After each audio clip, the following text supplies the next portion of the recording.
രാജഭരണകാലം മുതൽക്ക് നമ്മുടെ നാട്ടിലെ പോലീസുകാർക്ക് ചില സവിശേഷമായ അധികാരങ്ങൾ അവർ തന്നെ കൽപ്പിച്ചു കൊടുത്തു. പോലീസുകാർക്ക് ആരെയും തല്ലാം, ആരെയും തെറി വിളിക്കാം, ആരുടെ നെഞ്ചത്തും കയറാം. അവരെന്ത് ചെയ്താലും യാതൊരു തരത്തിലുള്ള നടപടിയും ഉണ്ടാകുകയില്ല. അവർക്ക് അപരിമിതവും അനിയന്ത്രിതവുമായ ചില അധികാരങ്ങളും അവകാശങ്ങളും ഒക്കെ ഉണ്ട് എന്നാണ് അവർ ധരിച്ചിരുന്നത്.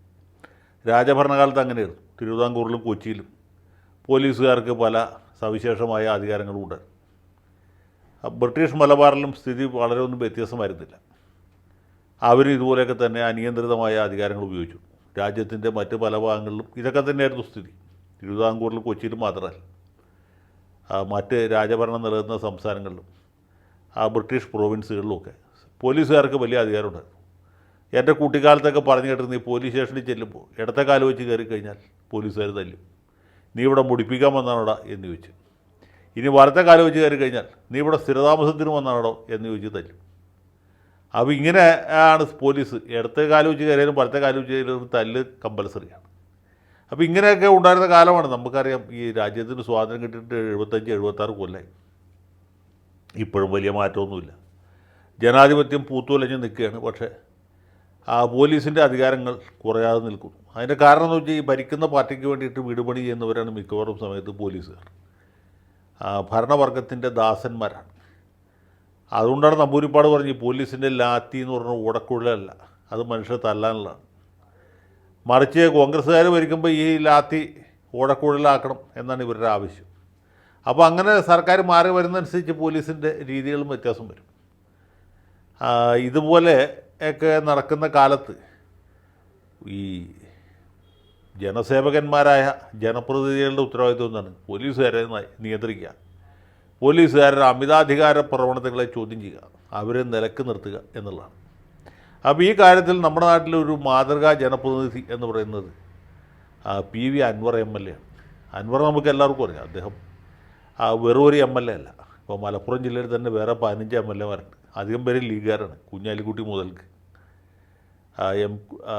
കുഞ്ഞാലിക്കുട്ടി അടക്കമുള്ള മുസ്ലിം ലീഗ് പ്രതിനിധികളുണ്ട്. നജീബ് കാന്തപുരം വരെയുണ്ട്. കോൺഗ്രസ്സുകാരനായിട്ട് അനിൽകുമാറുണ്ട്. തനി CPM-കാരനായിട്ട് നന്ദകുമാറുണ്ട്.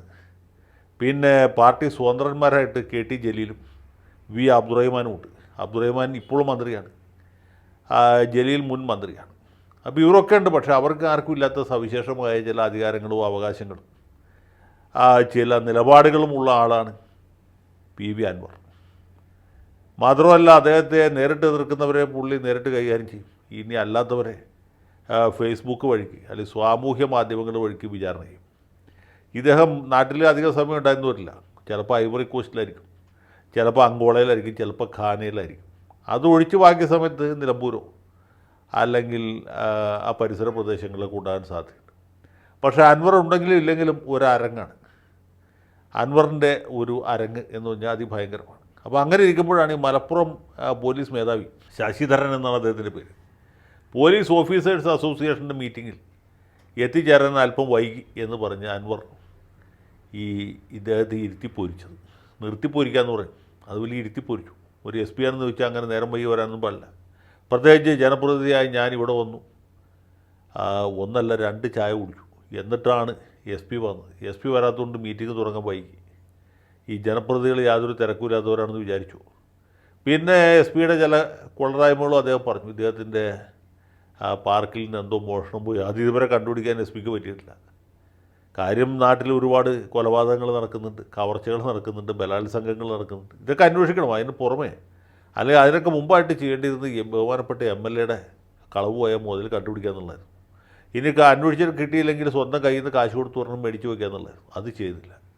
അപ്പോൾ അതുകൊണ്ട് ഈ SP അദ്ദേഹത്തെ ഇരുത്തിക്കൊണ്ട് MLA സാർ ഇങ്ങനെ പറഞ്ഞു. SP-ക്ക് അതിൽ പ്രത്യേകിച്ച് വിഷമം തോന്നില്ല. അത് ഇനി പ്രസംഗിക്കാനില്ല എന്ന് പറഞ്ഞ് ഇനിയിപ്പോൾ പ്രസംഗിച്ചാൽ ശരിയാവില്ല, വയറ് നിറഞ്ഞു. സന്തോഷമായി. ഏമ്പക്കം വിട്ട് അദ്ദേഹം വേദി വിട്ട് പോയി എന്നാണ് നമ്മൾ മനസ്സിലാക്കുന്നത്. ഈ ശശിധരൻ പൊതുവെ സത്യസന്ധനായ അഥവാ കൈക്കൂലി വാങ്ങിക്കാത്തൊരു ഉദ്യോഗസ്ഥനാണ് എന്നാണ് പറയുന്നത്. കൈക്കൂലി വാങ്ങിക്കാത്തവരെ എല്ലാവരും യോഗ്യന്മാരെന്ന അഭിപ്രായമില്ല. അങ്ങനെ AK ആന്റണി ലോകത്തെ ഏറ്റവും യോഗ്യനായിട്ടുള്ള ആളായി മാറുവാൻ. അത്യാവശ്യം കൈക്കൂലിയൊക്കെ വാങ്ങിച്ചാലും ജനസേവകന്മാരായ ആളുകളാണ് ജനങ്ങൾക്ക് താല്പര്യം. അപ്പോൾ ഈ ശശിധരൻ ആ കാര്യത്തിൽ ഒരു കൊള്ളരാത്തവനാണ്.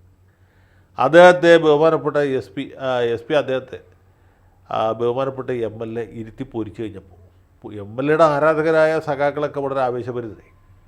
എല്ലാവർക്കും ഭയങ്കര സന്തോഷമായി.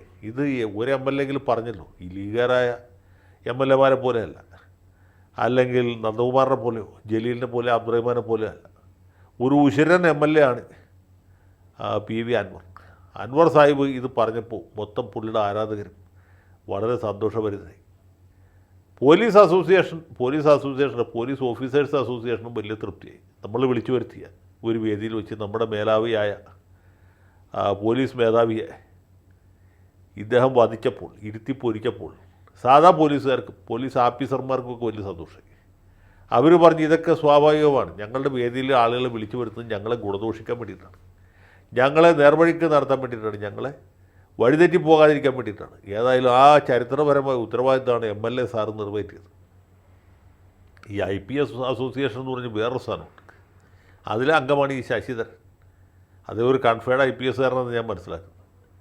ആ കൺഫേർഡ് IPSകാരും IPSകാരും തന്നെ അവർ ഇതിൽ പ്രതിഷേധിച്ചു.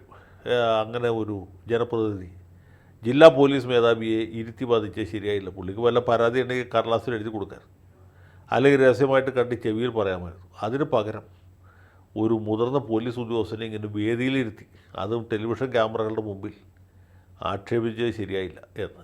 അൻവറിന് യാതൊരു പശ്ചാത്താപവുമില്ല. അദ്ദേഹം ആ പഴയ നിലപാടിൽ ഉറച്ചു നിന്നു. പോലീസ് മേധാവിയല്ല, പട്ടാള മേധാവിയാണെങ്കിൽ പോലും അൻവറിന് തോന്നുന്ന കാര്യങ്ങൾ പറയും. അത് മുഖത്ത് നോക്കിയും പറയും, മുഖത്ത് നോക്കാതെയും പറയും.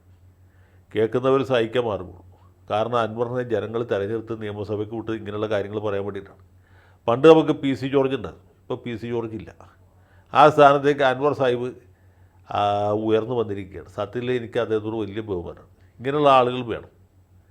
പോലീസ് മേധാവി ആയാലും ശരിയാണ്, കരസേനാ മേധാവി ആയാലും ശരിയാണ്, ഇനി ബഹിരാകാശ ശാസ്ത്രജ്ഞനാണെങ്കിലും ശരിയാണ്. ഉള്ള കാര്യം മുഖത്ത് നോക്കി പറയും. ജപ്പാൻ കുടിവെള്ള പദ്ധതിയെക്കുറിച്ചൊക്കെ എത്ര വിലമതിക്കാനാവാത്ത പാഠങ്ങളാണ് നമുക്ക് ഈ അൻവറിൽ നിന്ന് പകർന്നു കിട്ടിയത്. ഒന്ന് ആലോചിച്ചു. ഇവിടെ മഴ പെയ്യുന്നത് എന്തുകൊണ്ടാണ്, ജപ്പാൻ കുടിവെള്ളത്തിന് വെള്ളം കൊണ്ടുപോകുന്നതുകൊണ്ടാണ് എന്നൊക്കെ പറഞ്ഞ ആളാണ്. മഹാപണ്ഡിതനാണ്, യോഗ്യനാണ്. അപ്പോൾ അദ്ദേഹത്തിൻ്റെ ഈ ഗുണദോഷത്തിന് ശേഷം SP ശശിധരന് സാമാന്യ വിവരം ഉണ്ടായിട്ടുണ്ടെന്ന് ഞാൻ മനസ്സിലാക്കുന്നത്. IPS അസോസിയേഷൻ മുഖ്യമന്ത്രിക്ക് പരാതി കൊടുക്കുന്നത് കണ്ടു. സത്യം പറഞ്ഞാൽ എനിക്ക് ചിരി വന്നു. IPS അസോസിയേഷൻ്റെ പരാതി മുഖ്യമന്ത്രിക്ക് കൊടുക്കുന്ന രംഗം ആലോചിച്ച് നോക്കും. നമ്മുടെ മുഹമ്മദ് റിയാസിനെ പറ്റി ഒരു പരാതി പറഞ്ഞാൽ ചിലപ്പോൾ മുഖ്യമന്ത്രി അതിൽ എന്തെങ്കിലും നടപടി എടുത്തു വരും. അൻവറിനെ പറ്റി പരാതി കൊടുത്താൽ അത് മുഖ്യമന്ത്രിയുടെ അടുത്ത് IPS അസോസിയേഷൻ പിരിച്ചുവിട്ടുള്ള ഉത്തരവായിരിക്കും അടുത്ത ലക്കത്തിൽ വരിക. അപ്പോൾ ഏതായാലും IPSകാരുടെ ബുദ്ധി വൈഭവത്തിന് മുമ്പിൽ ദണ്ഡ നമസ്കാരം ചെയ്തുകൊണ്ട് തൽക്കാലത്തേക്ക് വിട. നന്ദി, നമോ വാഗം.